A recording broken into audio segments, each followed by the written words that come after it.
Bon, faut qu'on parle de Chuck Norris. Bon, Chuck Norris, c'est le plus vrai des castagneurs de l'action movie.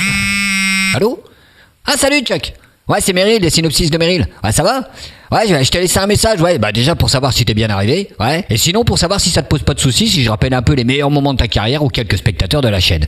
Ok, merci mon Chuck. Allez, c'est parti pour un épisode spécial pour le roi des tatamis et de l'action movie, Chuck Norris. Né en 1940 en Oklahoma, Carlos Norris qui s'est lui-même renommé Chuck, histoire qu'on ne le confonde pas avec le gros bibendum français qui secouait son fion d'hippopotame en barboteuse jaune poussin en chantant Papayou de l'autre côté de l'Atlantique, bah Chuck, il se fait bien chier à l'école comme tout le monde et s'engage dans l'US Air Force histoire de voir du pays. Envoyé en Corée du Sud, il se familiarise avec les coutumes locales, bouffe avec des petits bouts de bois en guise de fourchette couteau, finit par avoir les yeux qui s'amendent et s'essaye au tang-soo, puis au karaté. Et alors qu'il était nul en baseball, football, volleyball, gymnast-ball, en billard et surtout en ping-pong, il découvre qu'il a un vrai talent quand il s'agit de se bastonner la gueule avec des mecs en kimono blanc.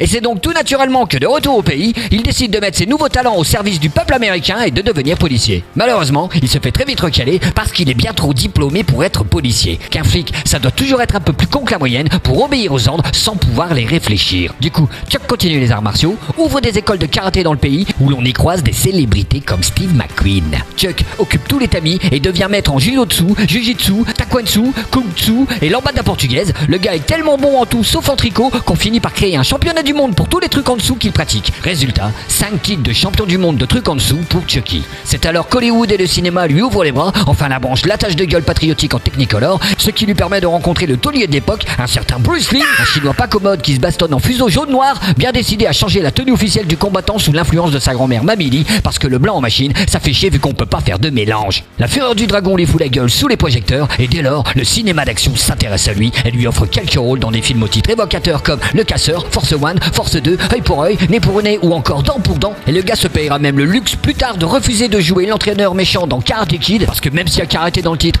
les combats ils sont tout pourris. Et finit par défoncer du tueur invincible dans le meilleur de ses moyens films intitulé Horreur dans la Silent Rage. Ah ouais, c'est mieux ça. En incarnant avec élan et presque pas de karaté, le shérif Dan Stevens. Et puis arrivent les années 80.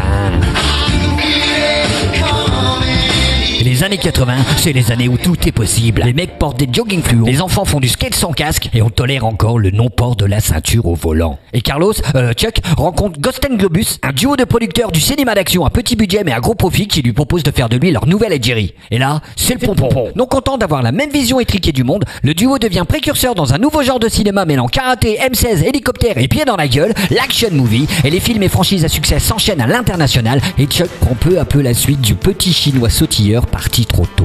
Et donc il enchaîne Portée disparue, Invasion USA, Portée disparue 2, Invasion USA 2, Portée disparue 3, Invasion USA 3. Et le meilleur de tous, j'ai nommé Delta Force, qui sont tous des succès en salle, quand Chuck finit même par faire ce qui est considéré comme son meilleur film, Sale temps pour un flic. Et il aura suffi d'une réplique culte à Little John pour que les VHS de l'acteur de l'Oklahoma s'empilent sous les combos télémagnétoscopes des jeunes des années 80 et que le Chuck devienne un modèle qui malheureusement ne passera pas la seconde moitié de la décennie et ne tardera pas à être dépassé par de pâles imitations comme Michael Dudikoff, Shokuzuki, Richard Chamberlain, Dolph Lundgren, le pourri qui tue Apollo dans Rocky 4 et même Charles Bronson et son finissent par définitivement lui piquer la vedette. Chucky, qui ne se laisse ni hacher ni abattre, se tourne vers la télé où ses fans les plus vieux l'attendent patiemment devant Arabesque et Côte Ouest le retour. Et c'est ainsi que Walker Texas Ranger envahit le PAF et lui permet de rester dans les esprits du monde entier jusqu'au début des années 2000. Et alors que le cinéma d'action rame carrément en cette fin d'année 2005, qu'il est devenu bien moins patriote et surtout bien moins charismatique, avec des acteurs fades à la Jason Tata, Vincent Plon 98 ou encore Joséphine Ange Gardien, et qu'un nouveau média nommé Internet commence à bouffer tous les autres, Chuck va une nouvelle fois montrer à tous que c'est bien lui le patron.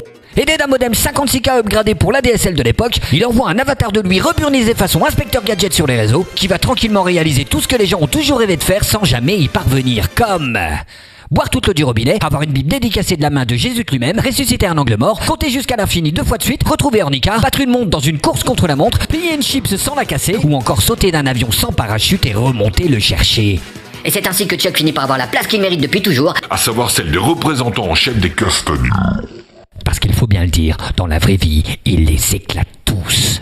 Alors au-delà des années régaliennes, de la NRA, du culte de la personnalité et du mythe de la supériorité américaine qui fait chier tout le monde et ne convainc personne encore aujourd'hui, souvenons-nous que lorsque l'on a voulu sculpter le visage de Chuck Norris sur le mont Rushmore à côté de celui des autres présidents, le granit n'était pas assez dur pour représenter sa barbe. Donc, au-delà d'être américain, ni les présidents du 21e siècle, ni même les dieux du cinoche comme Schwarzy, Stallone, Seagal ou encore Van Damme n'ont le niveau de Chuck Norris l'invincible et l'éternel. Car Chuck Norris ne meurt pas, vu que son nom est maintenant gravé dans les tablettes de la mémoire collective, à côté de noms d'indestructibles comme Hercule, Achille, son talon, Merdoni et sa machine fétiche, Actarus, Michel Galabru et Marc Villalonga. Bref, en mourant, Chuck est devenu la référence en matière d'invincibilité.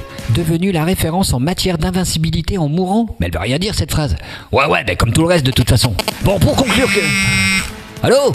Ah ouais, Chuck. Alors je m'en suis bien sorti. T'as vu, j'ai presque pas parlé de tout, hein.